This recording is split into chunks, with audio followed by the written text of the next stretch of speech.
RV nem a prefeitura deram algum prazo.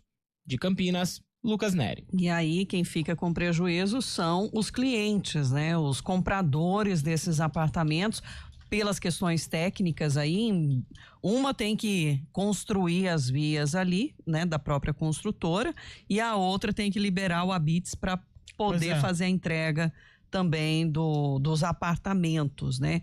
São situações que deixam dúvidas, né? De saber também dos direitos, dos deveres da construtora e das demais construtoras em casos semelhantes e também de clientes.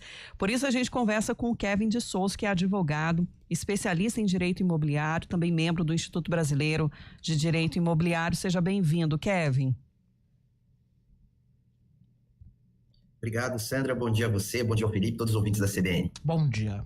Em situações com esse impasse, né, sendo que existia ali uma previsão de entrega, né, quais são aí os caminhos para garantir a entrega desses imóveis, mesmo tendo aí as questões legais e também de combinados, digamos, né, com a prefeitura, com o setor de mobilidade aqui do município? Sandra, essa é uma situação bastante complexa e não muito estranha, né? No Brasil inteiro a gente vê problemas que são mistos, né? Um envolve a parte administrativa, ou seja, a relação entre a pessoa física e o Estado, e outra entre a pessoa física e a construtora. Separando, até para a gente trazer clareza aqui para o ouvinte, a construtora tem um prazo legal de 180 dias após o prazo indicado em contrato para poder fazer essa entrega sem que exista qualquer inadimplemento.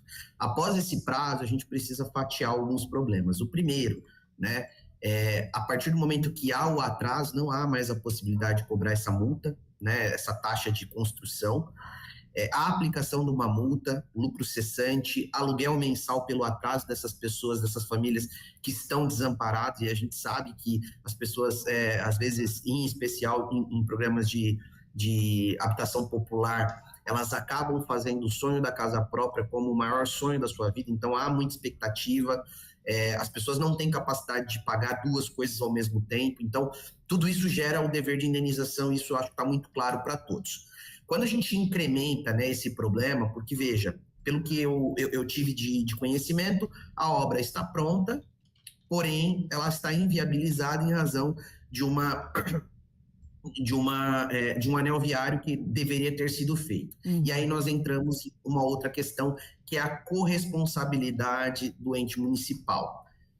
E eu digo por que existe essa corresponsabilidade. À medida em que o ente municipal ele não é mero espectador no processo urbano, até porque é ele quem dá o alvará de construção e é ele quem estabelece as medidas de construção do empreendimento naquele local. Então, veja, antes mesmo da obra começar, já era previsto que haveria a necessidade dessa intervenção por parte do município, através de um termo circunstanciado, um termo de ajuste de conduta, melhor dizendo, onde a prefeitura e a construtora iriam fazer isso, mas isso deveria ser sincronizado, até porque nós estamos falando de um direito constitucional à moradia.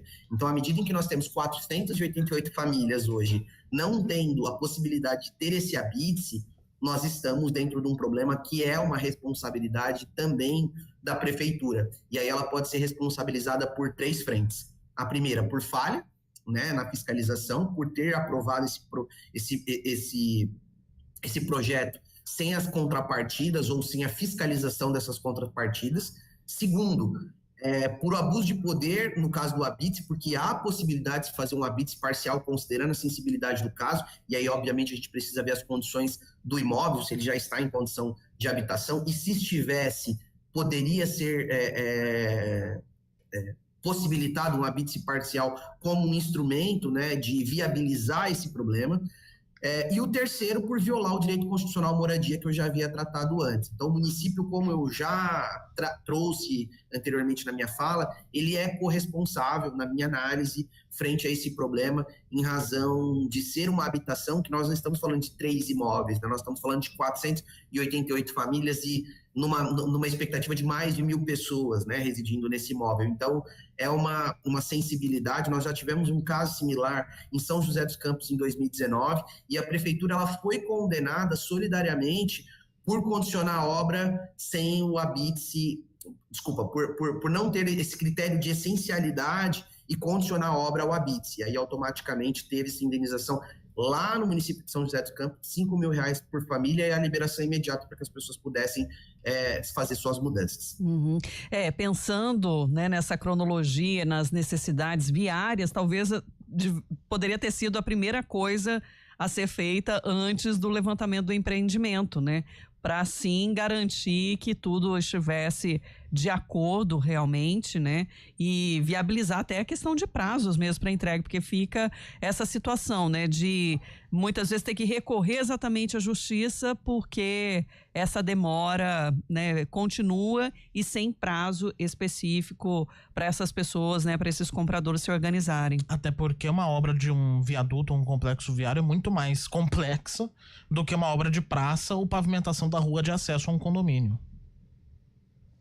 Sem dúvida alguma. E esse ponto é o que me chama mais a atenção, porque, vejamos, né, pegando a cronologia ali do processo administrativo para a construção de um empreendimento, nós estamos falando que há, inicialmente, um protocolo junto ao registro de imóveis para fazer a análise de viabilidade do empreendimento, e até então vai atender as características, e depois a gente tem uma aprovação junto à própria prefeitura em razão da zona onde vai ser construído esse empreendimento.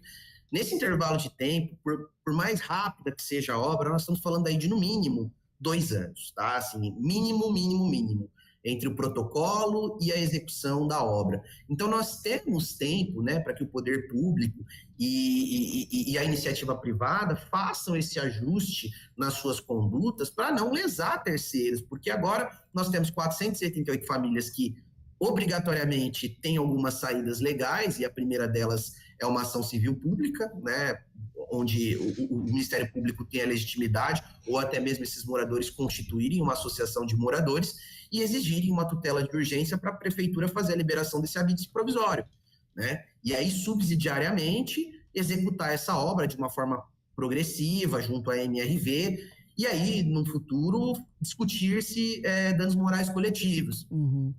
E aí porque hoje precisa pensar em situações práticas, né? As pessoas precisam habitar. Sim. E aí a questão, além da entrega do imóvel, né, pensar que também há direitos desses compradores na qualidade desse imóvel, na documentação completa, né, e até mesmo na assistência após a entrega. Perfeitamente. Essa é uma condição que a construtora ela não se exime, independentemente de haver ou não um habite parcial ou total, é uma condição de qualidade, né? A qualidade tem que ser dentro das expectativas do que foi descrito no memorial descritivo.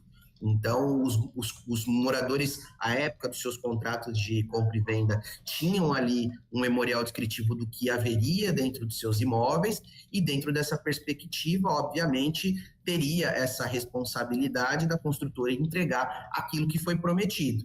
E, obviamente, não havendo, cada morador, de forma individualizada, pode apurar eventuais danos ou até mesmo prejuízos materiais que tenham em razão desse fato, né, do atraso, e também, obviamente, do fato de eventualmente não ser na qualidade esperada ou desejada. Kevin de Souza, advogado especialista em direito imobiliário, muito obrigada por estar com a gente, esclarecer também nossas dúvidas. Eu que agradeço, Sandra e Felipe, sempre à disposição. Muito obrigado. 9h57. CBN Campinas.